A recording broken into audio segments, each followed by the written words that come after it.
Los relatos sobre personas supuestamente raptadas por seres extraterrestres vienen repitiéndose desde hace décadas.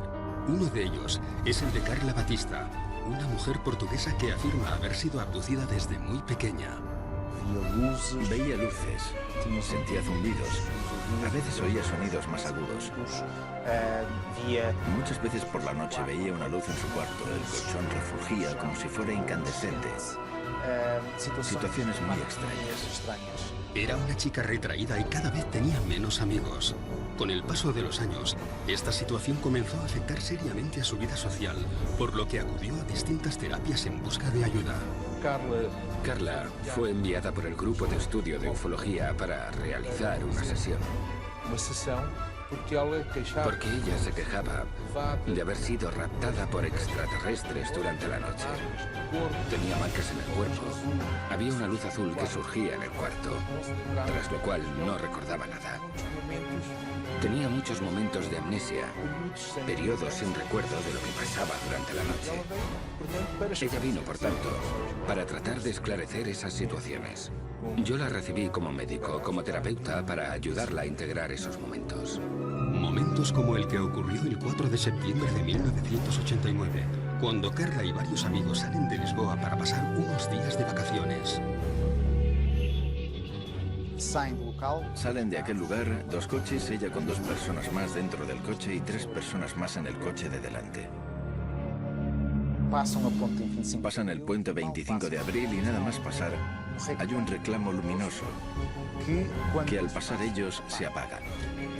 Unos minutos más tarde, uno de los amigos dice que hay una estrella que parece seguirles. Y al mismo tiempo, parece que está perdiendo el control del vehículo. Parece que el coche no quiere andar. Parece que el coche se estuviera levantando. A ella incluso le cuesta respirar. Quiere que el coche que va delante se detenga. Quiere salir de allí. No lo consigue y de repente ve todo nublado. Deja de ver y grita: ¡paren, paren, paren! Cuando logran detener los vehículos, Carla se encuentra en un serio estado de shock. No recuerda nada. Una cosa curiosa. Habían hecho un viaje de unos pocos minutos y el motor aún estaba frío. Las ruedas estaban frías y el interior del coche estaría más o menos helado. Ella apunta que había unas marcas tipo quemaduras en la parte superior del coche. Aquel coche nunca más volvió a funcionar. A la mañana siguiente detecta unas manchas. Una mancha debajo de la barbilla y otra en la zona del ombligo. Como unas incisiones. El concepto de abducción es un término jurídico, significa rapto, secuestro. Lo que pasa es que posiblemente la gran mayoría de las personas, del público, lo asocia directamente al fenómeno ufológico y a una de las vertientes, creo, más interesantes y a la vez más polémicas que hay, ¿no? Y es el secuestro de un terrestre por parte de una inteligencia extraterrestre, en la que luego tenemos diferentes variantes, ¿no? Porque ya no solo se queda en el secuestro, según dicen los testigos, sino que incluso en ocasiones se llegan a realizar algún tipo de pruebas dentro de esa supuesta nave extraterrestre, incluso en ocasiones se realizan hasta implantes, es decir, el abanico es muy amplio. Una abducción es un secuestro intencionado y no permitido. Va contra nuestros principios. Se nos hace cuando estamos inconscientes, sin nuestra autorización. Se practican técnicas invasivas. Es tremendamente traumático. Las personas luego no logran convivir con ello. A pesar de no recordar lo que ocurrió, comienzan a experimentar una traumatología traumática y necesitan ayuda para aclarar lo ocurrido. Las experiencias de abducción son traumáticas. De hecho, no hay ningún caso de abducción que voluntariamente haya dicho: me apunto a ser abducido. En 2007, Carla regresa a las sesiones de psicoterapia para tratar de aclarar qué o quién estaba provocando aquellas pérdidas de memoria. Seguimos el esquema clásico. A través de un estado de relajación, de hipnosis clínica, se le transporta hasta aquellas noches en las que ella se quejaba de algo que pasaba, pero no recordaba. Después descubrió que era transportada durante la noche, a través de la ventana, por un rayo de luz, hasta una nave en la que era explorada desde un punto de vista médico. Le hacían exámenes y ella sentía como si aquello fuera una invasión. Y naturalmente que era una invasión de su cuerpo. En esa regresión, ella recuerda todos los procesos. Se ve a sí misma en un sitio muy iluminado, con seres a su alrededor, interesados en su cuello, interesados en la tripa. Se siente mal, quiere vomitar y ellos le dan un líquido muy amargo para que beba. ¿Qué es lo que quieren? Diles que no es justo lo que están haciendo sin tu autorización. Porque eres un ser sensible, un ser inteligente con derecho a usar su propia voluntad. Así que había un diálogo con esos seres a través de la paciente. Algunos de esos seres decían que esto era simplemente un plan, una investigación que tenía que realizarse. Algunos seres dijeron, sí, conocemos esa ley y lo tendremos en cuenta. Lo que ocurrió es que a partir de entonces disminuyeron todas estas escenas en que Carla decía ser abducida. Todo parecía ir bien cuando Carla descubre que, de manera aparentemente inexplicable, está embarazada. Ella se asusta debido a estos síntomas. Habla con una amiga, se hace un test de embarazo en una farmacia que da positivo. Ella está muy asustada y no quiere contárselo a nadie. Unos meses más tarde tiene una gran hemorragia y todo pasó. Pero ella dice que durante una de sus abducciones habría visto una gran cámara donde estarían otros bebés probeta metidos en tubos gigantes y que uno de ellos sería su hijo. Admitamos que una raza o varias razas de seres alienígenas vienen hasta la Tierra y secuestran generalmente mujeres jóvenes. ¿Para qué? Básicamente, unos podrían pensar que vienen a ver en qué estado se encuentra su experimento. Ellos crearon la vida en la Tierra y vienen a ver cómo ha ido desarrollándose ese nuevo ser que ellos crearon. Y esos test genéticos que se hacen a las personas serían para recoger muestras de óvulos y de semen, para la creación de una raza híbrida. Del mismo modo en que el Homo sapiens sapiens consiguió superar al Neandertal, aquí tendríamos una raza híbrida que en el futuro vendría a hacerse con el planeta y alzarse sobre el Homo sapiens sapiens. Sin lugar a dudas, el fenómeno abducción acompaña al ser humano desde que tiene conciencia de ser hombre. Y esto es sorprendente porque revela que estamos siendo tutelados por una especie de inteligencia. No sabemos si extraterrestre o extradimensional, pero en cualquier caso ajena a nuestra propia conciencia y que nos ayuda a modelar nuestras creencias desde la noche de los tiempos. De hecho, eso vendría a explicar el porqué de esa pieza que falta en lo que es la evolución del hombre, que es el eslabón perdido, ¿no? Es decir, hay un momento en el que hay un salto cuantitativo, cualitativo tan enorme que hay quien piensa que algo tuvo que ocurrir. Y dentro de ese algo tuvo que ocurrir caben muchas posibilidades. Una de ellas es que genéticamente fuéramos manipulados por unas inteligencias que están fuera de este planeta. La segunda hipótesis, igualmente inquietante, es la posibilidad de que necesiten de nosotros y vengan a recoger especímenes de la Tierra para crear una raza híbrida que sea necesaria en ambos planetas, en el suyo de origen y en el planeta Tierra. Muchas de las mujeres dicen que tras haberles sido retirados los óvulos meses más tarde, se les presenta a estos bebés como si fueran hijos suyos. Muchas de ellas hablan de unos compartimentos grandes donde estaban depositados estos bebés, a donde se les acompañaba y se les mostraba. Este es el tuyo. Y los extraterrestres querían que les enseñaran cómo transmitirles amor, cómo crear este enlace emocional, ya que estos nuevos seres tendrían ausencia de emociones. Ya en la década de los 70, el prestigioso investigador Joseph Allen Hynek creó la terminología que hoy es utilizada por la mayoría de los investigadores del fenómeno ovni. En ella se establecen 4 tipos de contacto. Los encuentros del primer tipo estarían aludiendo a luces lejanas en el firmamento. Los encuentros del segundo tipo es cuando ese objeto se presenta ya como algo coherente, como una nave. Los del tercer tipo son aquellos en los que el ovni ya está aterrizado, incluso muestra una cierta interacción con el terreno. Se pueden ver humanoides a su alrededor, cogiendo muestras o tomando algún tipo de medida en el entorno.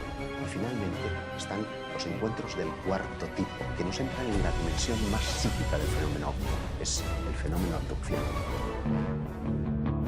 En 1961, Barney y Betty, un matrimonio de New Hampshire, observan una luz en mitad de la noche. Viajaban en coche, de regreso de sus vacaciones en Canadá. Barney coge unos prismáticos de la guantera, mira esa luz, comenta con Betty si se trata de un ovni, si es cualquier otra cosa, siguen la ruta y unas curvas más adelante ese objeto se ha vuelto en una luz cegadora que está posada en medio de la carretera con un ser de piel azulada que les está invitando a pasar. Barney queda aterrorizado. De hecho, las punteras de sus pies estaban desgastados porque literalmente fue arrastrado hasta el interior de la nave.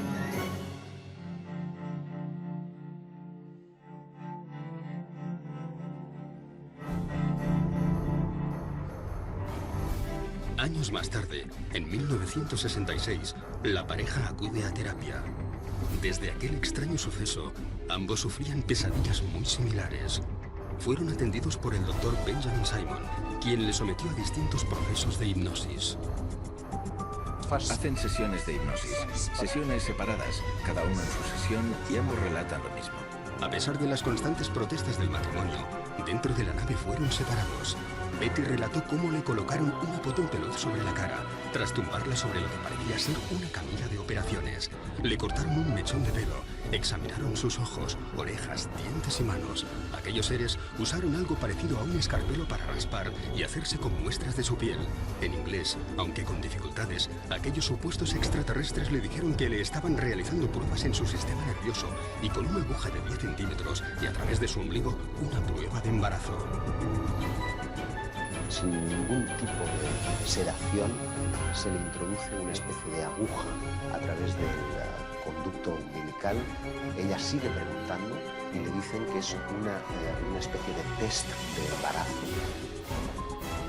Una de las cosas más llamativas del episodio de los Hill es la descripción de una técnica de prospección intrauterina denominada laparoscopia que no sería descubierta hasta 20 años más tarde. Aun aceptando que pudieran haber en la literatura médica escritos, estos no aparecerían hasta una década más tarde.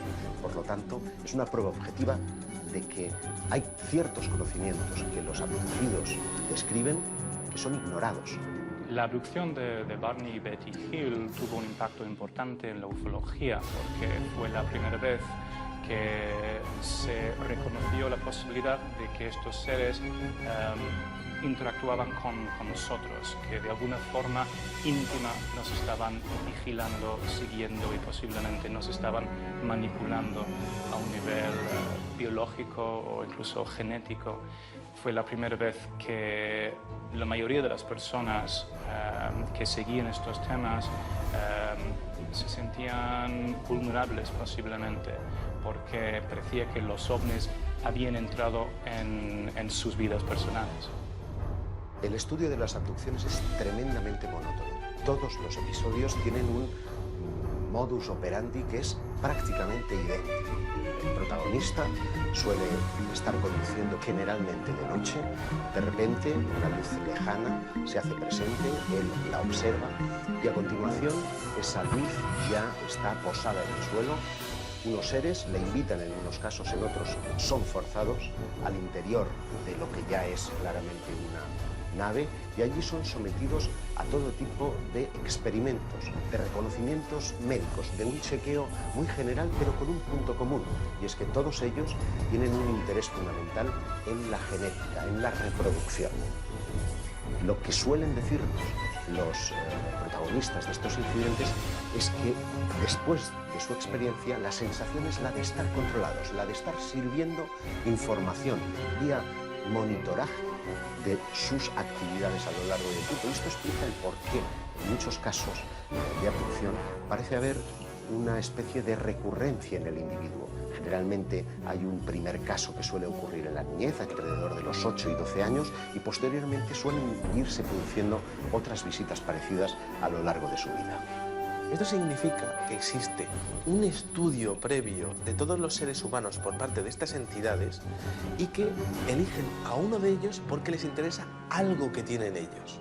Es decir, con un muestreo de 7.000 millones de personas, cada uno con nuestro ADN y cada uno con nuestra personalidad, les interesa algo que tienen. Y ese algo lo están controlando y monitorizando durante el resto de su vida. Posteriormente hay otro elemento común en las abducciones y es que el testigo no recuerda esta hasta tiempo después. Incluso tienen que entrar en escena hipnoterapeutas que son los que le traen al presente ese recuerdo del pasado y a partir de ahí la vida del testigo cambia. El tiempo es muy importante en los casos de abducción porque parece que los seres que tripulan las naves parecen jugar con él. Se produce lo que llamamos un tiempo perdido. Es decir, el personaje, después de haber experimentado todo el proceso de abducción, no recuerdan nada. Es a partir de entonces, a veces motivados por sueños, por problemas en sus relaciones personales, que acuden a un terapeuta. Y es en el transcurso del contacto con este terapeuta que se pone al descubierto lo que ocurrió en ese tiempo perdido. ¿Realmente nos encontramos ante un plan genético ideado por seres provenientes de otro planeta? Casi un 2% de la población de algunas ciudades afirma tener síntomas de haber sido abducido, al menos una vez, a lo largo de su vida. Entre esos cientos de miles de personas, solo unos pocos afirman poseer algún tipo de prueba física, tras la manipulación a la que fueron sometidos. El tema de los implantes quizás sea el más interesante a nivel de abducciones por la prueba física que eso conlleva. Durante muchos años se ha expuesto que algunos abducidos dicen que han tenido diferentes marcas tras esa abducción. Esas marcas que en algunos casos puede quedarse toda la vida, en algunos otros casos dicen que desaparecen. En la primavera de 2011 sale a la luz el caso de Ron Noel, un hombre que afirma haber sido abducido en repetidas ocasiones desde que tenía 9 años. Con una vida llena de lagunas y de momentos en blanco, acude a distintos especialistas, pero es en una sencilla revisión médica donde una radiografía hace saltar la sorpresa. Dentro del interior de su hueso, del hueso del cúbito, tenía una pieza metálica. Él no recordaba haber tenido ningún tipo de accidente, él no recordaba haber tenido ningún tipo de operación anterior y, bueno, pues el hecho es que estaba ahí. Ron, ante la falta de respuesta, se pone en contacto con Roger Lehr, un excéntrico especialista en extracción de implantes. Ya en las primeras pruebas realizadas, descubrirían que se encontraban ante algo distinto a todo lo estudiado hasta la fecha. Un detalle muy interesante es que se emitían ondas de radio. Pudieron comprobar cómo a través de un medidor de radio, pues aquel aparato estaba emitiendo una onda de radio. Quizá otra de las cosas más interesantes era que existe una capa de protección proteica alrededor de ese implante. En 2012, el mismo Roger Lehr realiza la extracción del implante y su posterior examen. Lo que se veía en ese microscopio electrónico es posiblemente el aparato más sofisticado que ha visto el hombre en toda su historia. Estamos hablando de un mecanismo prácticamente biológico. Tiene carácter metálico, pero cuando lo empiezas a ver, tiene características prácticamente de células. También muy interesante el hecho de la composición química. Tenía metales que están relacionados con la composición química de diferentes meteoritos encontrados en diferentes partes del mundo. Ese tipo de implantes llegan a disolverse, como si al contacto con el aire sufriese un proceso de oxidación que fuese absolutamente colosal. Y esos implantes pues, prácticamente desaparecen a los pocos minutos.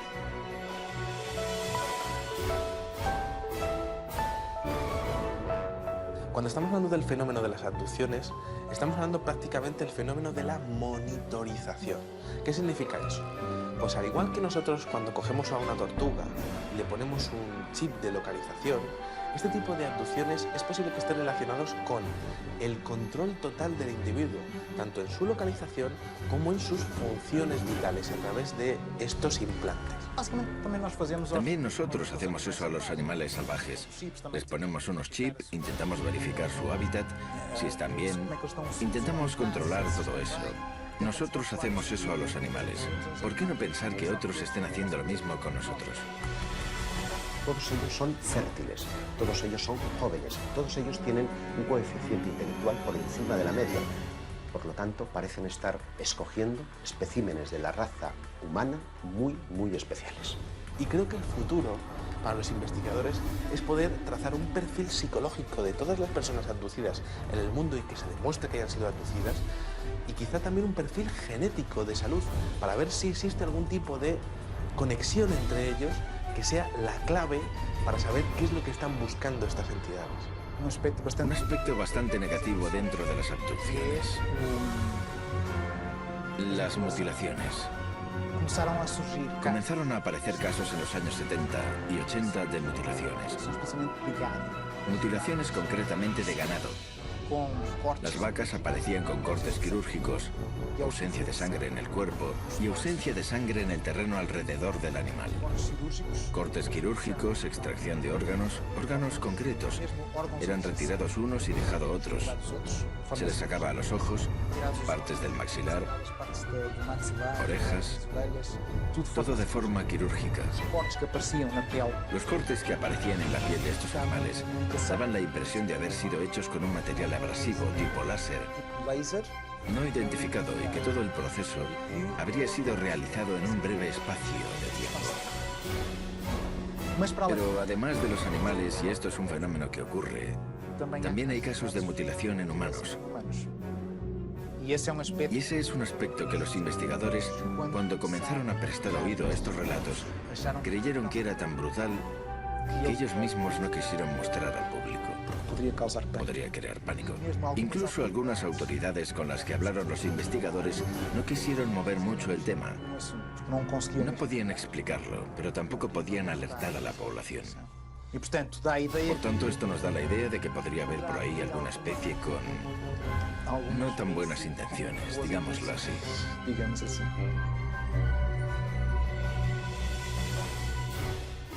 Tenemos muchos casos españoles interesantes. Recuerdo, por ejemplo, el caso de Miguel Herrero Sierra, que en 1978 se dirigía hacia Guadalajara por la Nacional 320.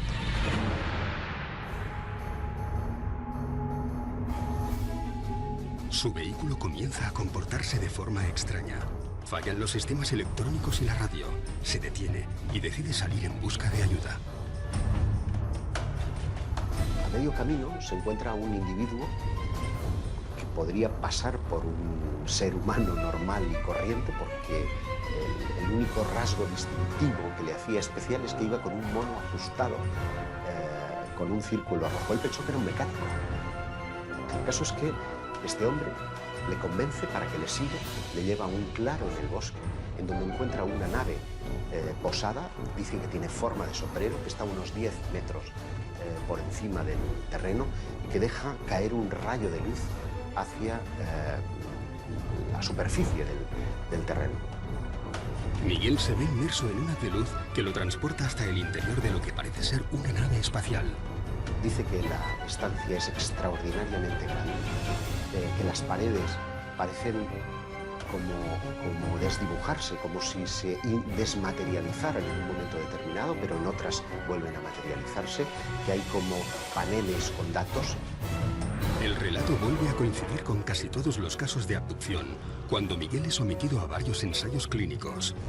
Pero al incorporarse, se encuentra algo difícilmente explicable. Le colocan en la camilla y después de experimentar con él y de reconocerlo, se reincorpora y hay algo que le perturba de una forma extraordinaria. Es que un ser que estaba de espaldas a él se da la vuelta y se encuentra a sí mismo como si fuera un doble especular. La única característica que le distinguía es que una cicatriz que tiene en la cara estaba justamente al otro lado, como si fuera una imagen reflejada en un espejo.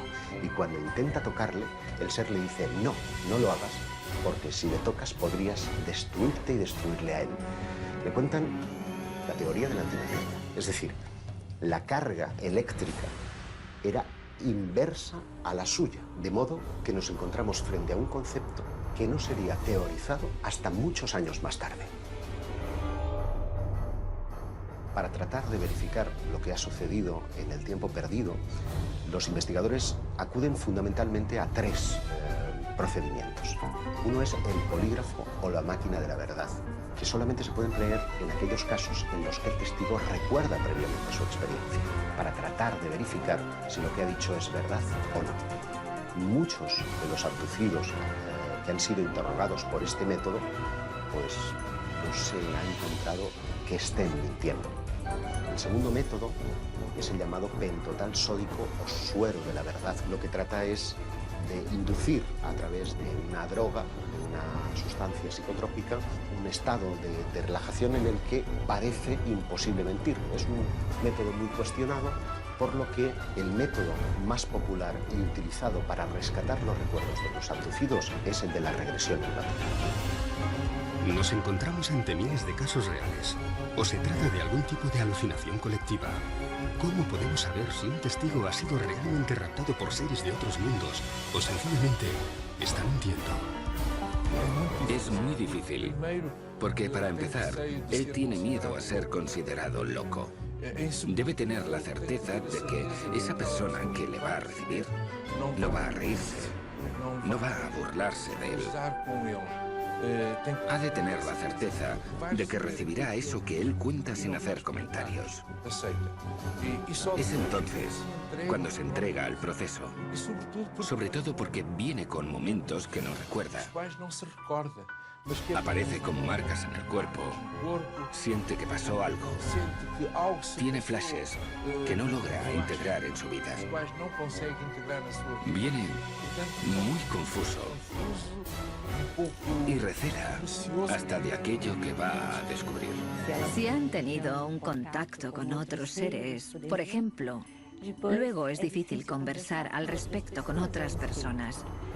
Es difícil contárselo a los amigos e incluso encontrar profesionales que estén abiertos a escuchar este tipo de problemas. En ocasiones la intuición es fundamental, ¿no? Porque esa persona está buscando ese último clavo al que aferrarse, va buscando una respuesta a lo que le ha ocurrido y esa respuesta la busca en ti, en el investigador, en el periodista, en la persona que se acerca para escucharle, que no se ríe de esa experiencia.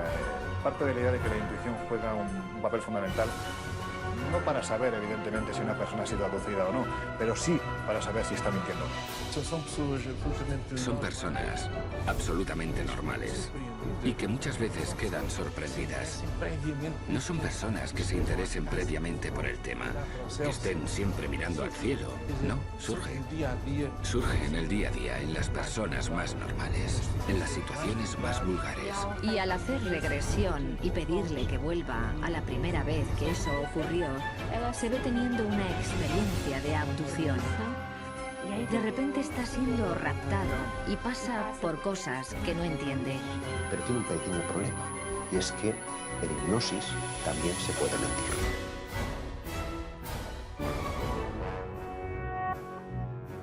Todos los interrogantes y todas las teorías que surgen del fenómeno abducción tienen un mismo punto de partida, espacios de tiempo en blanco, minutos, días, semanas, meses o años que las víctimas aseguran ser incapaces de recordar.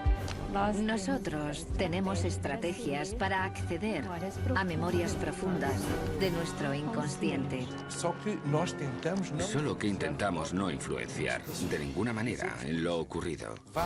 Decimos, por ejemplo, ve hasta la noche del 23 o 24 de julio. Intenta entender qué ocurrió. Describe qué es lo que ocurrió. Mira a tu derecha, mira a tu izquierda. ¿Cuándo sentiste eso? ¿Fue cuando estaba en la mesa de operaciones, por ejemplo? Sometido a una anestesia en un ambiente totalmente inhóspito. Muchas veces también identificamos experiencias con otros seres, de contacto con otros seres que no forman parte del mundo manifiesto tal y como lo conocemos en nuestra consciencia. Eso sí, puedo asegurar que es una experiencia de gran intensidad. de catarsis, de dolor. Cuando hay lugar para ello, de alegría. Cuando hay casos para ello, de miedo, de terror. Todo es vivido con mucha intensidad. El corazón late más deprisa, las manos transpiran. Cuando el testigo, la persona en este caso que ha sido víctima de una supuesta abducción, empieza a hablar, yo parto de la idea de que el primer sorprendido es precisamente el psiquiatra o el hipnoterapeuta que está llevando a cabo esta experiencia, porque lo que le están contando aparentemente no se corresponde con una persona ni que esté loca, que tenga algún problema mental, ni que esté mintiendo, ni que esté fabulando. Aparentemente hay algo real, y esto suele salir a través de los procesos de hipnoterapia. Esto debería ser estudiado. Intentar percibir qué hay detrás.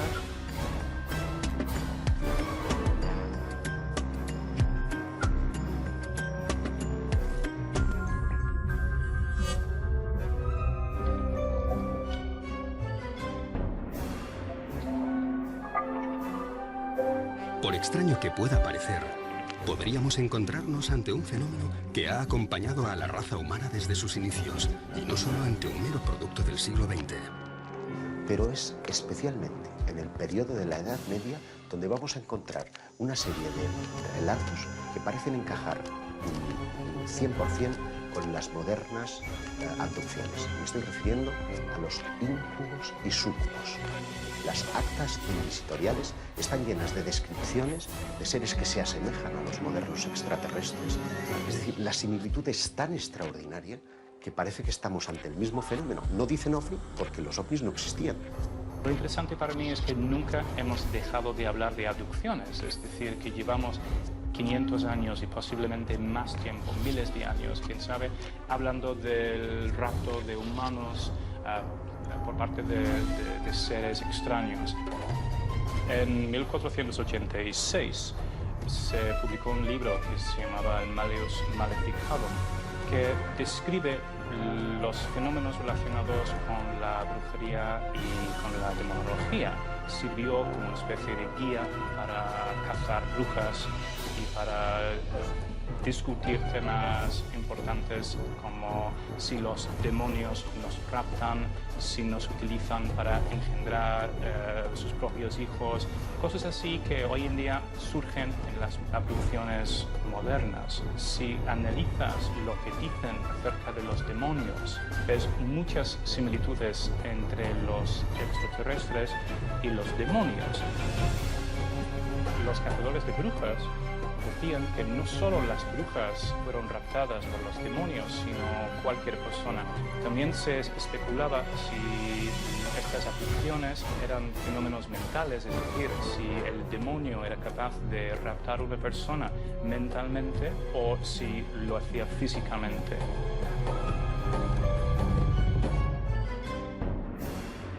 Llegaron a 4 conclusiones. Primero, que a veces las abducciones de personas en el siglo XV eran fenómenos físicos y a veces fenómenos puramente mentales. También concluyeron que no había ninguna forma de predecir exactamente quién sería raptado por los demonios.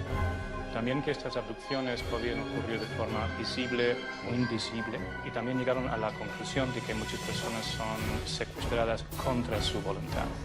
Otras características de los demonios, según apuntaron los autores del Malleus Maleficarum, eran que cuando comunicaban no se les veía mover las bocas, es decir, que parecían comunicar de una forma misteriosa.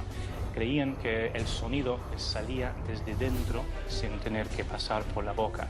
Esto se puede comparar con los seres extraterrestres que se supone que comunican de forma telepática. No existía la palabra telepatía en el siglo XV. En las abducciones actuales se habla de cómo los extraterrestres pueden crear una especie de visión o panorama para que los testigos se confundan, no saben exactamente lo que está pasando. Los demonios hacían exactamente lo mismo y creaban visiones en la mente de los testigos para convencerles de que realmente no estaban en una reunión de diablos, sino que se encontraban en casa o en un sitio bastante idílico. Los seres sobrenaturales en el folclore y también en la demonología tienen cierta obsesión por las actividades sexuales de los humanos y también con la posibilidad de crear una especie de híbrido entre ellos y los humanos. Los diablos parecían sacar semen de los humanos y transportarlos de alguna manera y crear otros seres utilizando este producto. Y a veces incluso embarazos que terminaban de una forma bastante misteriosa y desaparecían de repente. Evidentemente, con el paso de los siglos, la vida es otra, el entorno es otro, la tecnología es otra, y lo que antes identificábamos como dioses o demonios, ahora identificamos con extraterrestres. Ante el reto que suponen los viajes interestelares, algunos investigadores han sugerido si ellos, esos seres que llamamos extraterrestres, no estarían en realidad ya en nuestro mundo, desde la más remota antigüedad, que se hubieran quedado. Dentro de esa teoría prospera una que tiene que ver con el mundo intraterrestre. En 1985, Xavier Claret, fotógrafo profesional, sube al Monte del Montseny en Cataluña para cubrir un reportaje sobre el dolmen de Valgorguina. Sin saber cómo, se ve rodeado por una densa niebla. Cuando se estaba aproximando al dolmen, siente un olor fétido, como a huevos podridos, y pierde el conocimiento. Según el relato de Xavier, parece como si fuese arrastrado por algo o por un grupo de personas hasta el interior de una cueva. Es curioso porque cuando lo recobran, a su alrededor hay unos seres de aspecto monstruoso, con la piel viscosa, que están colocando un líquido ámbar en su piel, y uno de ellos parece estar manipulando el dispositivo de cámara. De modo que lo que nos lega son dos polémicas fotografías que muestran planos muy desenfocados de lo que en apariencia son las manos de estos seres intraterrestres y una cabeza distorsionada. El relato es 100% real. Xavier fue sometido a regresión hipnótica, fue sometido al polígrafo y a la prueba del pentotal. Él describe a los seres de 1,20 m aproximadamente, como con carnes muy flácidas, muy viscosos y de aspecto monstruoso, y además con un olor verdaderamente fétido. El rostro parece tener como una especie como de antenas o algo parecido, con unas orejas como muy caídas, muy viscosas, y lo que son los ojos son prácticamente como dos botones estirados en el rostro. Seres verdaderamente monstruosos.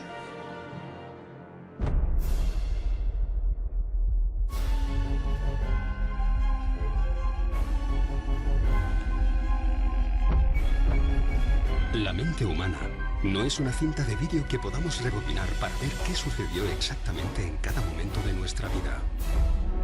Si lo hiciéramos, nos encontraríamos con demasiados fragmentos distorsionados, alterados o simplemente borrados.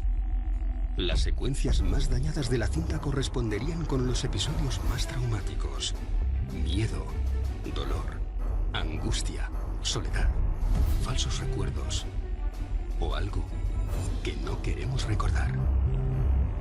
¿Qué ganan los abducidos contándonos esas experiencias que a menudo despiertan la sonrisa de sus vecinos y semejantes? No ganan nada, tienen mucho más que perder.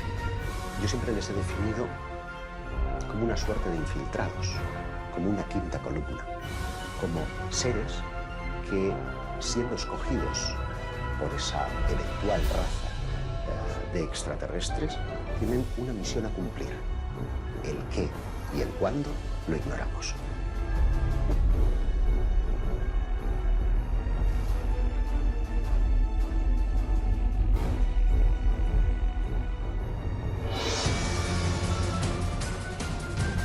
Lo hemos llamado posesión demoníaca, enfermedad, rapto, pero el fenómeno abducción podría habernos acompañado desde hace siglos. Para algunos, nos encontramos ante un plan genético trazado por una inteligencia extraterrestre, en el que la raza humana seríamos simples cobayas. Para otros, esas mismas entidades habrían sido nuestros creadores. Pero para las víctimas de los miles de casos recogidos en todo el planeta, todo esto es una pesadilla de la que no sienten.